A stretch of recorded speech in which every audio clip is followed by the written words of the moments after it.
আল্লাহ তাআলা তখন জান্নাতীদেরকে বলবে তোমরা শুনতে চাও কি চাও না শুধু এতটুকু বলো। জান্নাতীরা তখন বলবে মালিক আমাদের তো ধারণা নাই যে এর চাইতে আর কোন সুন্দর তেলাওয়াত হতে পারে, তবে তোমার কাছে যদি থেকে থাকে তাহলে আমরা শুনতে চাই। আল্লাহ তাআলা তখন এমন একজন নবীকে ডাক দিবে যেই নবীকে আমার আল্লাহ পাক রব্বুল আলামিন এই পৃথিবীর ইতিহাসে সবচেয়ে সুন্দর মায়াবী কণ্ঠ দান করেছিলেন। সেই নবী হলেন আল্লাহর নবী হযরত দাউদ আলাইহিস সালাতু ওয়াস সালাম। দাউদ নবীর পরে তখন তাকে দিয়ে কোরআন তেলাওয়াত করানো হবে। দাউদ নবীর কোরআন তেলাওয়াত শোনার পরে জান্নাতি মানুষেরা আগের থেকে আরো বেশি ব্যাকুল হয়ে যাবে। এরপর আল্লাহ তাআলা জান্নাতীদেরকে আবারো জিজ্ঞাসা করবে যে তোমরা কি এর চাইতে আরো সুন্দর তেলাওয়াত শুনতে চাও নাকি? জান্নাতীরা আবার ওই একই কথা বলবে, ও মালিক আমাদের তো কোনো ধারণা নাই যে এর চাইতে আর কোনো সুন্দর তেলাওয়াত হতে পারে, তবে তোমার কাছে যদি থেকে থাকে তাহলে আমরা শুনতে চাই। আল্লাহ তাআলা তখন এরপরে আমাদের কলিজার নবী পৃথিবীর সমস্ত মুসলমানদের কলিজার টুকরা হযরত মুহাম্মদুর রাসূলুল্লাহ সাল্লাল্লাহু আলাইহি সাল্লামকে তখন ডাক দিবে। একটু আগে আমি একটা কথা বলেছি যে আল্লাহ তাআলা তার নবী দাউদকে সবচেয়ে সুন্দর কণ্ঠ দান করেছিলেন। এই কথা ঠিকই, তবে একটা কথা মনে রাখবেন, দাউদ নবীকে পৃথিবীর অন্য সমস্ত মানুষদের চাইতে ভালো কণ্ঠ দেওয়া হয়েছিল, কিন্তু আমাদের নবীর চাইতে কিন্তু বেশি না, ঠিক কিনা? অর্থাৎ দাউদ নবীকে যদিও সবচেয়ে সুন্দর কণ্ঠ দান করা হয়েছিল, কিন্তু দাউদ নবীর চাইতে আমার আল্লাহ পাক রব্বুল আলামিন আমাদের নবীজিকে আরো কোটি কোটি গুণ সুন্দর কণ্ঠ দান করেছিলেন। চিৎকার করে বলুন না সুবহানাল্লাহ।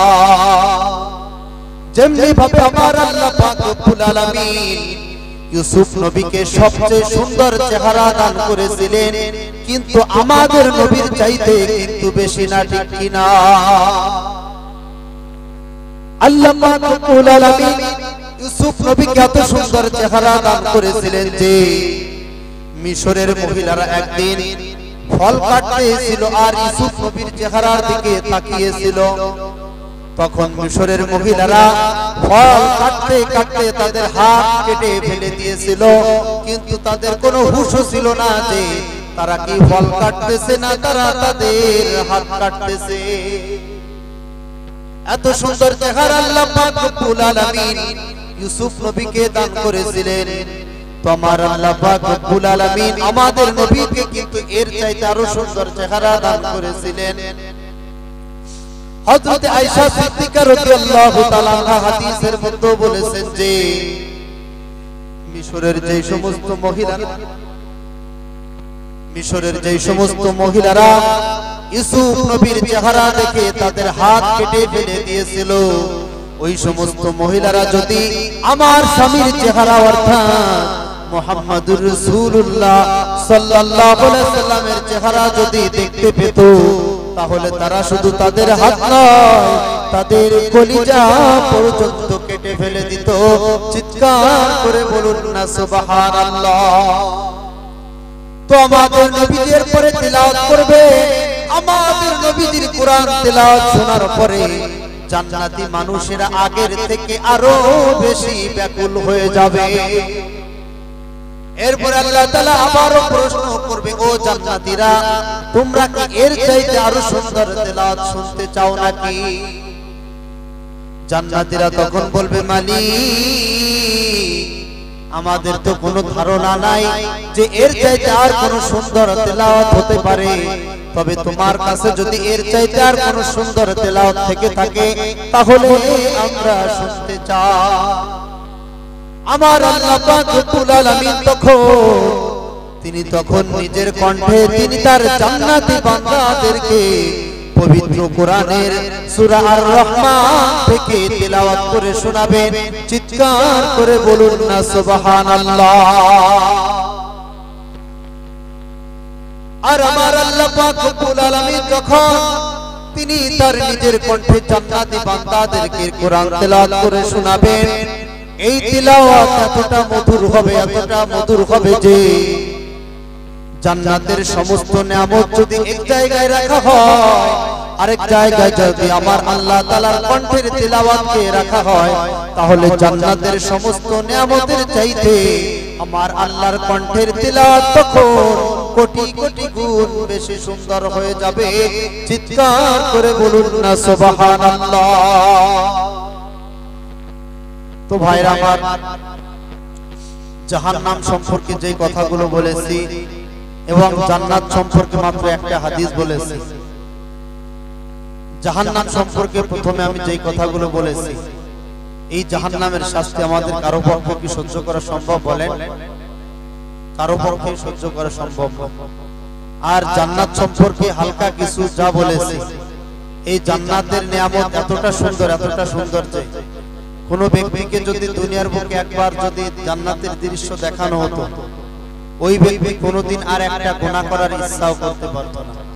জান্নাত এত সুন্দর তো ভাইরা আমার যে কথাগুলো বললাম আল্লাহ পাক রব্বুল আলামিন আমাদের সকলকে এই কথাগুলি বোঝার তৌফিক দান করুন এবং আমরা যেন এর উপর আমল করতে পারি সেই তৌফিক দান করুন আমরা সকলেই পড়ি আমিন ওয়া আখিরু দাওয়ানা আনিল হামদুলিল্লাহি রাব্বিল আলামিন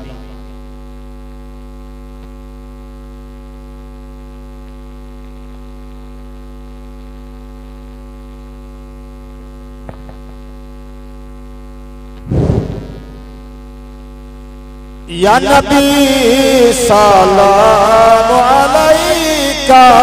या रसूल सलाम अलैका या हबीब सलाम अलैका सलवातुल्लाह अलैका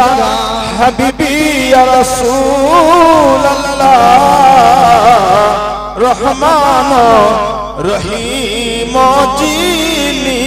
की नियामत पाठाइलन तीनी चिन्हना मक्का बशीनी चिन्हिलो बनेर हरिनी या नबी सलाम अलैका या रसूल सलाम अलैका या हबीब सलाम अलैका सलावतुल्लाह अलैका हबीबी या रसूल अल्लाह सलाम